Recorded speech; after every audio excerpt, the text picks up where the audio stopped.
Hey guys, and welcome back to my channel. Long time no see, I know. It's been a bit of a crazy ride these past few months, but I am happy to be back and be talking about books, my most favorite thing in the whole world. And before the end of the year, hopefully, I will be doing a video where I kind of talk about my 2018, where I disappeared to, what's been going on, the whole works. In the meantime, however, I did already film this video one time on my camera. Right now I'm filming on my iPhone, that's why it may look a little different. But I lost the one and only cord I have that works with my camera to my computer. My camera requires a very specific cord, and of course, I don't know where that cord is after 4 years. So I did just have to order a brand new one, and of course, they don't make the camera that I own anymore. Because I bought it in 2015, but I did go ahead and purchase a new cord, and hopefully it'll be here soon. I do think I'll have to film my next video iPhone, so hopefully this turns out okay.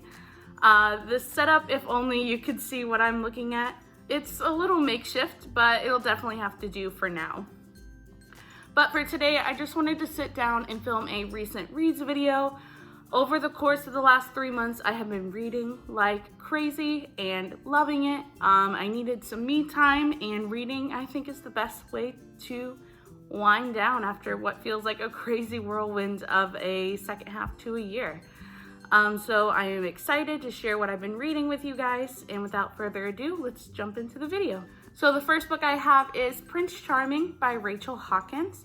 So I picked up this book because it was compared to Red, White, and Royal Blue by Casey McQuiston, which was a 5-star read for me this year.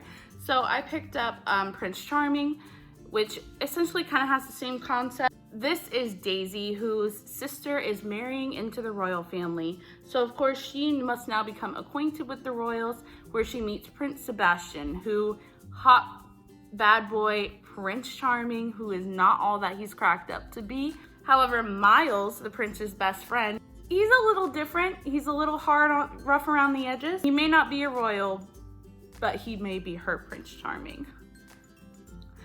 I liked this book. I went into it with the expectation that I probably shouldn't have. I went into it thinking it was going to be like Red, White, and Royal Blue, which it had some of the same ideas. However, it was a very different book, and I found it to be a little bit unrealistic, which obviously it's about the royal family, but I still found it to be a bit childish at times. I wasn't really able to vibe as well with Daisy as I was with Henry from Red, White, and Royal Blue. So I just didn't love this book as much as I anticipated, and for that I gave it a 3.5 out of 5 stars. It's still a really cute read. I would still recommend it. I just would say definitely don't go into it with expectations. So the next book I have is Wintergirls by Laurie Halse Anderson. Yes, that is her full name. This is the UK cover edition because I think it's gorgeous. And I have owned this book for quite some time now. And I finally picked it up. I've heard a lot about it. I tried to go into it with no expectations, just to enjoy it. And I can fully say that I did enjoy this story. It is very raw, it is very real, and I loved every aspect of it. Well, almost every aspect. There were a certain couple of features that I didn't particularly love. There were just some parts in here that I disagreed with. I didn't enjoy the way that her eating disorder was handled by her family at times, which of course, having a family member with anorexia can be a very challenging topic, and everybody deals with that differently, and in no way am I trying to tell someone how to deal with it, but I just feel like some parts of it just weren't dealt with very well. I really loved the relationship between Leah and her sister. There were just parts of the family dynamic that I wasn't really vibing with, and for that I did give it a 4 out of 5. But I would still highly, highly recommend this story. Trigger warning for eating disorder and for self-harm. However, it is a very raw and real read, which is what I look for in a story. My favorite kind of story is something raw and real, where romance is a subplot or not a plot at all, and that is definitely what I got with Wintergirls. The next book I have is Dodie, Secret for the Mad by Dodie Clark, a YouTuber. So the theme of this book, recent reads, is that I went into books with expectations.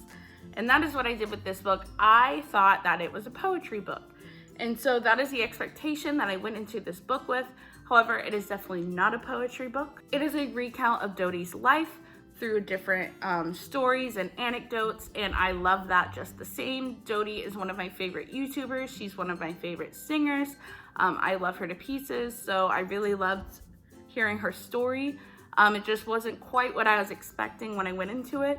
However, I do wish that there had been trigger warnings on some stories. This book does deal heavily with mental health, as Dodie has suffered throughout her life, and she definitely shares some of those stories, which I love, but at the same time, there was a story or two that I wasn't quite in the right headspace to read, so I wish there had been trigger warnings on those just so that I would have had that idea going into it.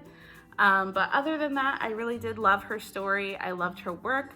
I did give it a 3.5 out of 5 just because, again, there were some things that I didn't feel like I was in the right headspace to read. This is a very personal rating for me, so I gave it a 3.5 out of 5 just based on my personal experience with the story. However, you may find the story much more enjoyable than I did at the time that I read it. The next story I have is Saving Everest by Sky Chase. This is a Wattpad Books published novel, and I read this on Wattpad, I don't know how many years ago, and loved it then, so of course I purchased the published version. In case you don't kind of know the process behind publishing novels, Wattpad is for most people, considered to be a rough draft. However, when you publish a novel, you go through rounds of edits, which I am currently in the middle of, so I very much sympathize with any author who has ever had to do that, which would be every author. So I was very intrigued to see how Everest would be portrayed in a published work, and I don't know. The story kind of fell flat for me, which I'm really sad to say because I had such high hopes. I tried not to go into it with expectations. However, I had read the rough draft before, so that was a little bit hard to do. I just found it really hard to get into the story because I went into the story with knowing that I had mental health representation. So this is not considered to be a spoiler. You know this on the first couple of pages, but Everest does try to commit suicide. He is not successful, and this is his story afterwards. And then this is Beverly's story intertwining with Everest's story. So there were definitely different parts of the story that I did not find to be realistic. It was very hard for me to think that every one of Everest's family members hated him. His friends hated him. Everyone that he was once close with now hated him because he tried to commit. I feel like that was not a realistic expectation. I feel like that was not a realistic portrayal, but I understood the author's perspective in portraying things that way. I just didn't really vibe with that. And then Beverly's life as a whole, I didn't find to be realistic either. And then I went into this book with mental health, knowing that I had mental health representation, and I didn't feel like I really got much of that. I would think that after Everest tried to commit, there would be a lot more mental health representation than what was shown. It was kind of like Everest was cured, and I had a really hard time with that, just because that's not realistic. So he didn't seek therapy, he didn't seek any sort of treatment. He was just kind of released and was like, here you go, back into the world you go. So it was difficult for me to really grasp that. And again, it was difficult for me to grasp that none of his friends supported him after, and that everyone kind of shunned him, even though he was the most popular guy in school and quarterback of the football team and all this stuff. I did, however, love Beverly and Everest's relationship. I love a slow burn. I love a build-up, and that's what I got in this story. Beverly and Everest are so beautiful together, and I really love watching their relationship glow. Watching it grow and blossom into what it is in the end. So that is the reason that I gave it a 3.5 out of 5 stars. I loved the concept of the story. I just wish it had been played out a little bit differently.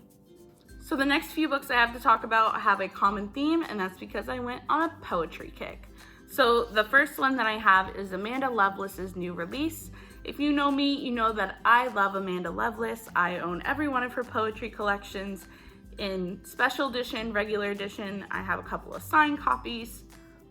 She's just my favorite poet of all time. So she released To Drink Coffee with a Ghost this year. Well, she's released a few collections this year too, I think. But this is the one that she released in September, and I finally got to sit down and actually read it. I have a very specific way I like to read poetry collections. I like to, usually it's in the middle of the night when I can't sleep, and I like to be in silence and in my feels. So that is when I picked up this book. It was about 2 o'clock in the morning. And I did not resonate with this book as much as I have with her past collections. This book it was around a very specific topic of losing a loved one, a mother in particular, and the grief that goes along with that. And that is not something that I could personally resonate with. So while I still love her writing style and I love the way that she portrays emotion, and this book, this collection in particular, just didn't really speak to me in the way that her previous ones have, and for that I did give it a 3 out of 5 stars. However, I do love Amanda Lovelace, and I would recommend any one of her books if you are looking to get into poetry.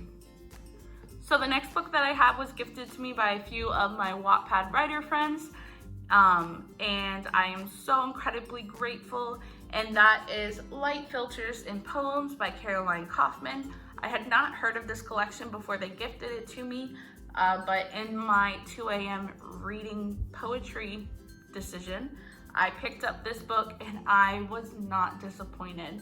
I cried on the first page, and that's how you know it is gonna be a long one. I cried reading this collection. It hit me so deep in my soul. I resonated with so many poems in here. I just loved this so much. And this is her debut novel that she wrote as a teenager, and that just blows me away. It was so good, so amazing. I would highly recommend, if you're looking to get punched in the feels, this is the poetry collection for you. I did give it a 5 out of 5, which I think is my first 5 out of 5 in this, I don't know, recent reads video.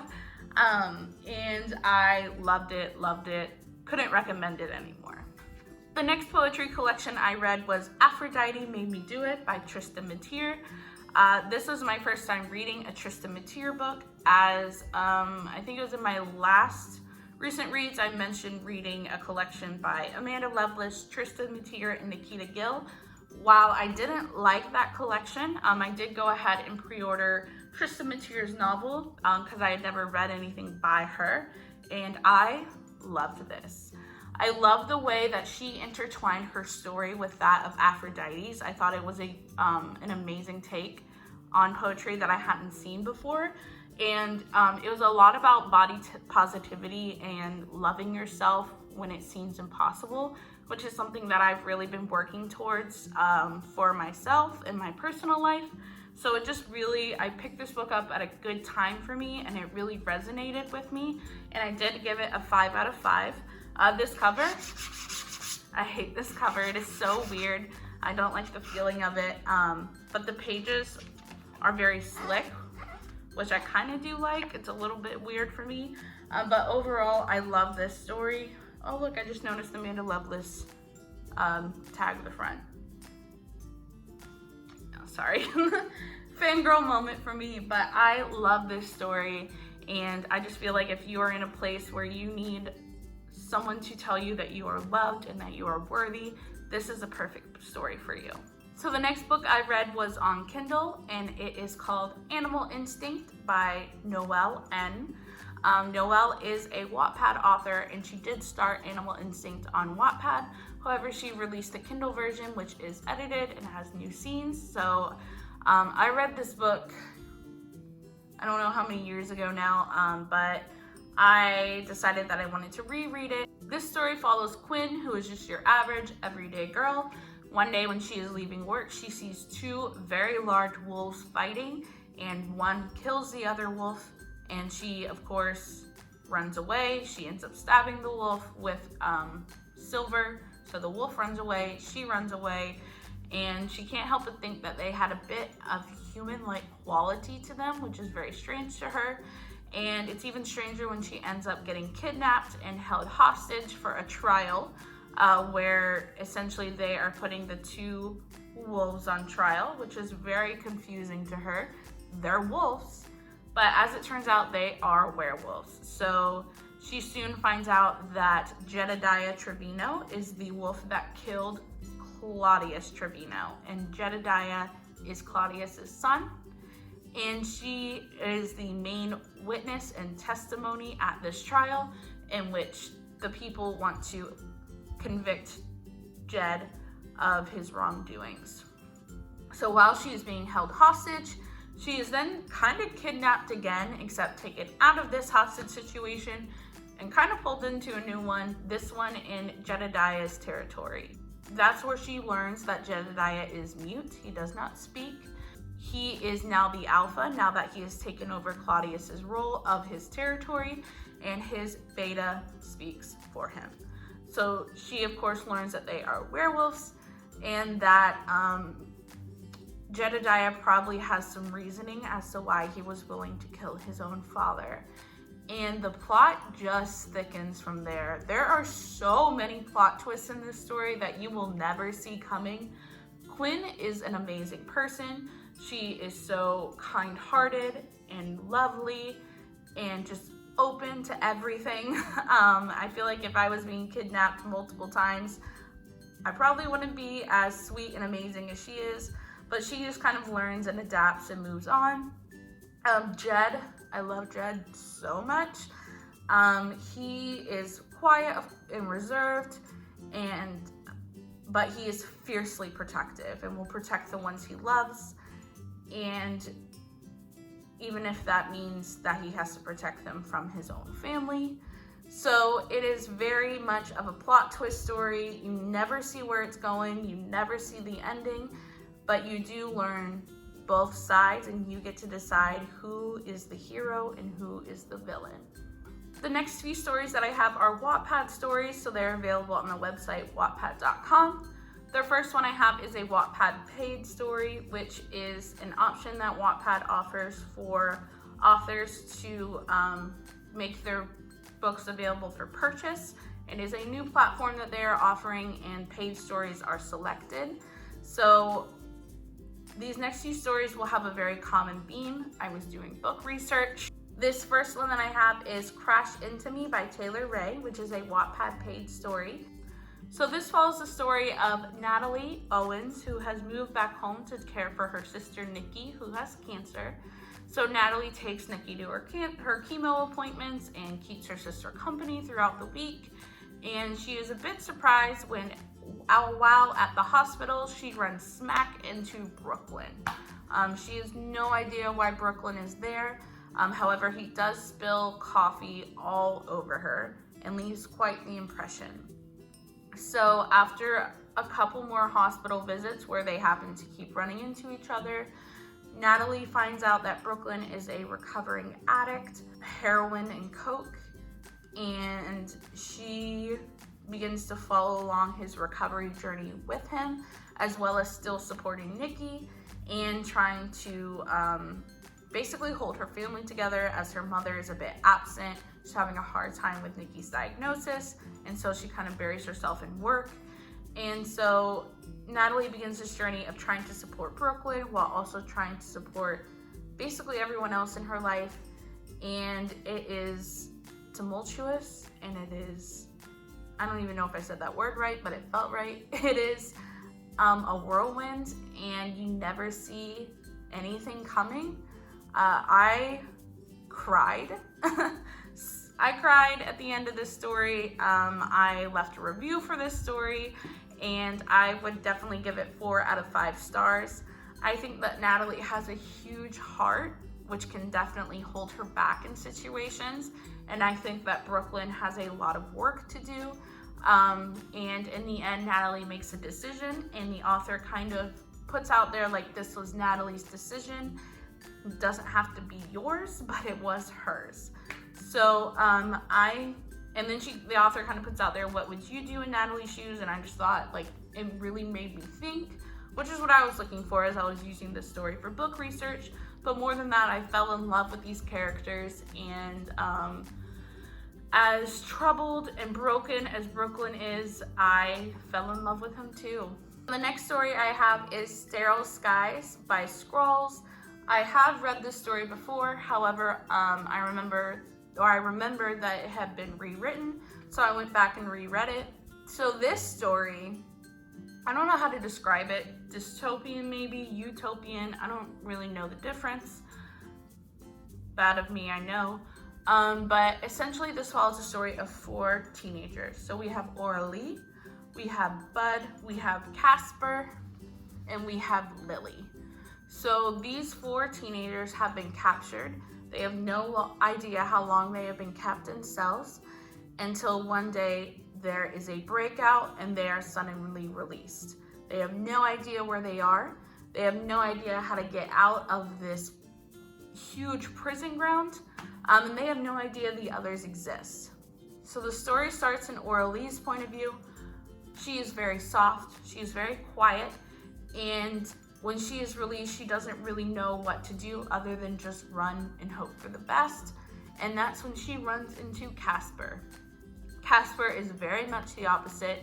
He is very loud, he is very angry, and I don't know how to describe it other than he will kill you. So Aurelie and Casper become a very unlikely duo, and they are quick to discover that they have powers that they didn't know that they had before. So Aurelie can control air, Casper can control fire. And then they run into Bud. Bud is hiding in a kind of like an empty shed after he's accidentally taken out a prison guard, accidentally killed a prison guard, and he doesn't really know what to do with himself, as he has now discovered that he can control basically plants, earth. And then they run into Lily, and Lily can control water. So we have the 4 elemental earthly elements, I don't know how to say that, and together they try to escape this prison that they have been kept in.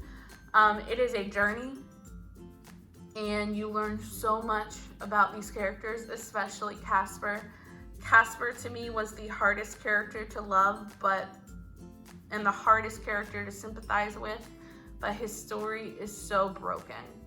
I did give the story 3 out of 5 stars solely for the ending. I didn't find the ending necessary. I didn't see why the particular character arc was chosen. It was very hard for me to grasp, and I don't know what else to say so that I don't spoil the story. However, I will definitely say I respect the author's decision and what she chose to do with this character. However, it hurt me deeply.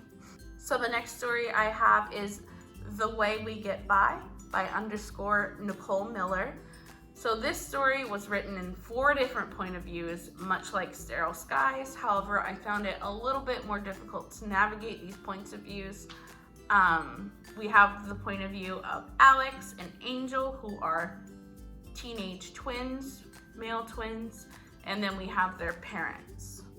So we have the parents, Ramona and Liam. The story, again, I was using it for research. So I chose the story for a specific reason.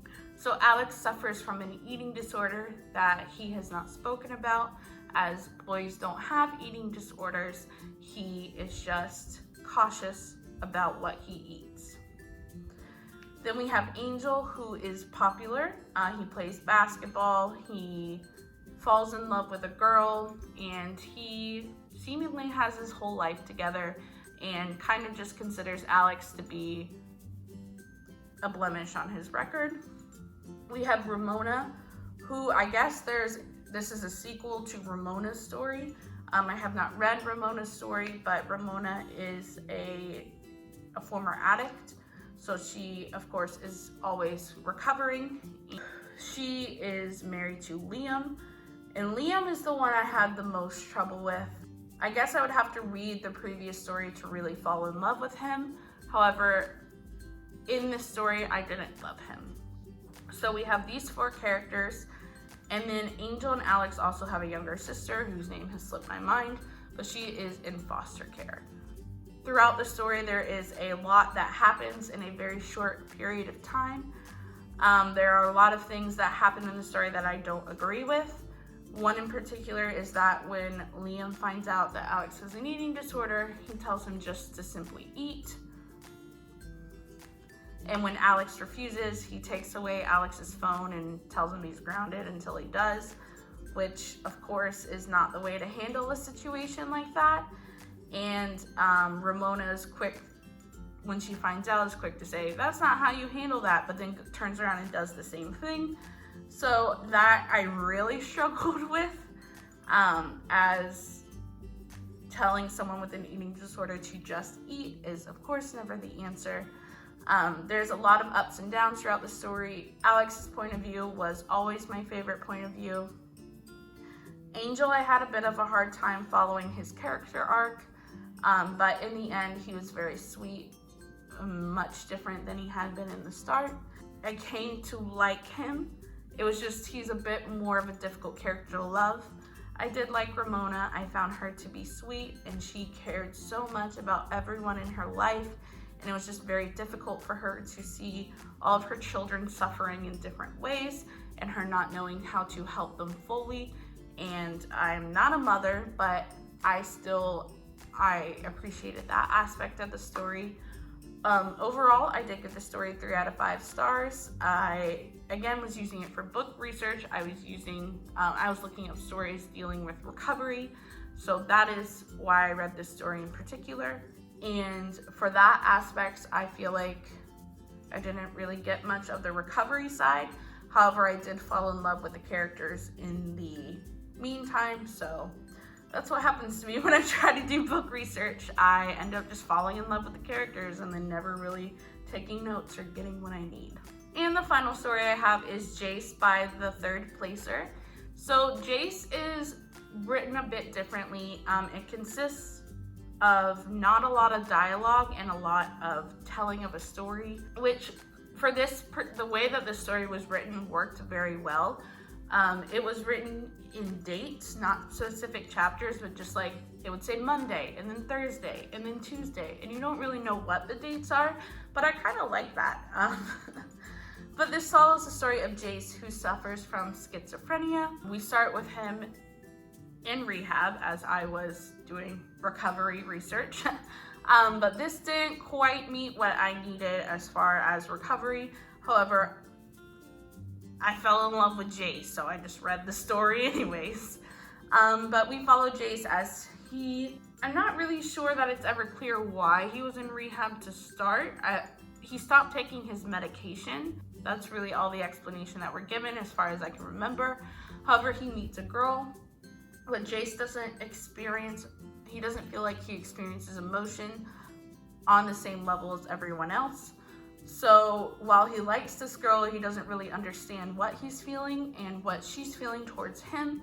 So we follow him basically for 2 years as he grows and learns. His parents are kind of not the greatest people, but he has a good sister, and her sister has a good fiance, I think fiance or at least boyfriend. And together he gets through high school the best that he can. I don't really know how to explain it. It's a very different kind of story than what I'm used to reading, but I still loved Jace's story. It's very fast paced. It didn't take me long to read at all. I gave it 3.5 out of 5 stars. I thought the concept was really unique and I loved the idea of the story. It was, again, pretty fast paced, so it took me some time to get used to that. But overall, I would definitely recommend. If you're looking for a read on Wattpad that's gonna hit you in the feels, but all really quick. So I know that was a lot of books because I haven't done an update lately, but I hope that you guys enjoyed. Thank you so much for watching. And again, I will definitely try to have my update video by the end of the year, as I want to talk about 2019 as a whole before 2019 is over. A lot of good happened this year. There were some downs as well, but that is to be expected, as 12 months is a very long period of time. Just a couple of things to cover. I did move back into my parents' house, so I won't be filming videos at my apartment anytime soon. And we already covered the camera. For Christmas, I did get a ring light, so I'd love to try out that ring light as soon as I can get my camera cord.